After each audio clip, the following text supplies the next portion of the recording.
జై శ్రీరామ్, భారత్ మాతాకి జై. ఈరోజు ఏదైతే అల్లు అర్జున్ గారి ఇంటి పైన దాడి జరిగిందో చాలా హేయమైన చర్య. ఒక ప్రాణం పోయింది, తల్లి ప్రాణం పోయిన తర్వాత కొడుకు ప్రాణం కూడా పోయింది అన్నదైతే చాలా బాధాకరం. అది అందరూ చాలా బాధపడుతున్న విషయం. అది అనుకోకుండా జరిగిన ఒక యాక్సిడెంటల్ ఇన్సిడెంట్. అది అతనేమి ఇంట్రెస్ట్ గా కావాలని చేసింది కాదు. అయినప్పటికీ పరోక్షంగా ప్రత్యక్షంగా ఆయన బాధ్యుడయ్యి వారి వంట ఉండి వారికి అన్ని విధాలుగా నేను సహకరిస్తాను, వాళ్ళ కుటుంబ బాధ్యత తీసుకుంటాను, వాళ్ళకి అమౌంట్ ఇస్తానని అన్ని రకాలుగా ఎక్స్‌గ్రేషియా ప్రకటించారు. ఇప్పుడు కొడంగల్ జిల్లా యూత్ కాంగ్రెస్ అధ్యక్షుడు ఎవరైతే శ్రీనివాస్ రెడ్డి సంథింగ్ ఆయన ఎవరైతే ఉన్నాడో ఆ శ్రీనివాస్ అనే వ్యక్తి ఇంతమందిని స్టూడెంట్స్ అందరినీ కూడగట్టుకుని వెళ్లి ఇంటికెళ్లి ఫర్నిచర్ ధ్వంసం చేసి చాలా బేభత్సం చేసి వాళ్ళ భయభ్రాంతులకు గురి చేసే విధంగా చేస్తే పోలీస్ వ్యవస్థ ఏం చేస్తుంది అంటే మనుషులకి రక్షణ గాని ఇండస్ట్రీ పీపుల్ అంటే అంత ఈజీగా ఉన్నారా, అంత చులకనగా ఉన్నారా?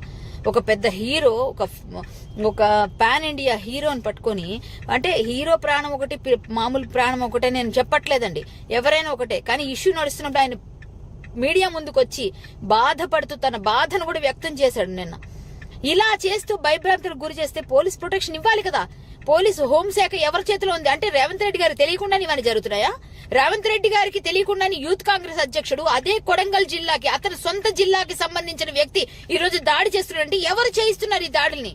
సీఎం గారు మద్దతు ఉందని అనుకోవాలా?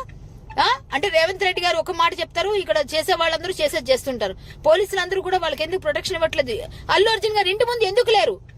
మా సినిమా ఇండస్ట్రీ అంతా కూడా ఈరోజు భయభ్రాంతులకు గురి చేస్తే ఇదే ఇండస్ట్రీ ఇప్పుడు వైజాగ్ షిఫ్ట్ అయిపోయినా ఆశ్చర్యపోకండి. అప్పుడు చెక్క భజన అందరూ చేద్దరు కానీ సినిమాలు లేకపోతే ఏం పర్వాలేదు, ఇవన్నీ కాదండి. పరస్పరం ఎవరికెవరు ఒకరికొకరు సహకారం ఉండాలి. ఇప్పుడు బెనిఫిట్ షోస్ రద్దు చేసేస్తారా, ఇంకేం చేస్తారా, అదంతా మీ ఇష్టం, ఏమన్నా చేయండి, మేము కూడా దానికి ఏమి తీసుకుంటారు. కానీ కావాలని చేస్తే మేము కూడా బాధపడతాం. ఇప్పుడు 2 ప్రాణాలు మనం తేలేం. కానీ ఇలాంటి ఇన్సిడెంట్స్ రాజకీయ ఏవైతే పెద్ద పెద్ద మీటింగ్స్ జరిగేటప్పుడు, పెద్ద పెద్ద హోర్డింగ్స్ పెట్టినప్పుడు, కింద పడిపోయి చచ్చిపోయినప్పుడు, లేదా మీద తొక్కిసలాట్లా పడినప్పుడు కూడా ఇలాగే ఉండాలి కదా.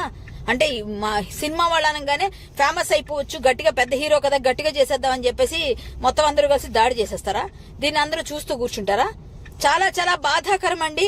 ఎక్కడైతే 2 ప్రాణాలు పోయాయో అది చాలా చాలా ఖండిస్తున్నాను, చాలా బాధపడుతున్నాను. వాళ్ళ ఆత్మకు శాంతి చేకూరాలని కోరుతున్నాను.